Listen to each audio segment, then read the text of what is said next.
Go to now, ye rich men, weep and howl for your miseries that shall come upon you. Your riches are corrupted, and your garments are moth-eaten. Your gold and silver is cankered, and the rest of them shall be witness against you, and shall eat your flesh as it were fire. Ye have heaped treasure together for the last days. Behold, the hire of the laborers who have reaped down your fields, which is of you kept back by fraud, crieth, and the cries of them which have reaped are entered into the ears of the Lord of Sabaoth. Ye have lived in pleasure on the earth, and been wanton. Ye have nourished your hearts as in a day of slaughter. Ye have condemned and killed the just, and he doth not resist you. Be patient therefore, brethren, unto the coming of the Lord. Behold, the husbandman waiteth for the precious fruit of the earth, and hath long patience for it, until he receive the early and latter rain. Be also patient, establish your hearts, for the coming of the Lord draweth nigh. Grudge not one against another, brethren, lest ye be condemned. Behold, the judge standeth before the door.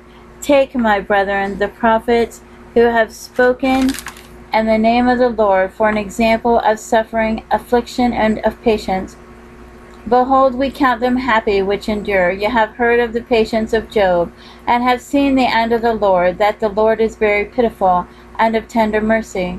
But above all things, my brethren, swear not, neither by heaven, neither by the earth, neither by any other oath, but let your yea be yea, and your nay, nay, lest ye fall into condemnation. Is any among you afflicted? Let him pray. Is any mercy? Let him sing psalm.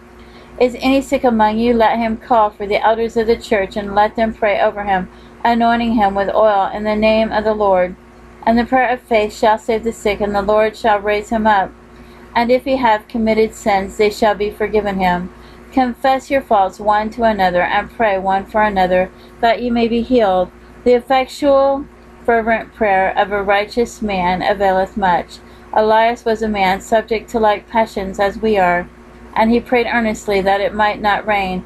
And it rained not on the earth by the space of 3 years and 6 months. And he prayed again, and the heaven gave rain, and the earth brought forth her fruit.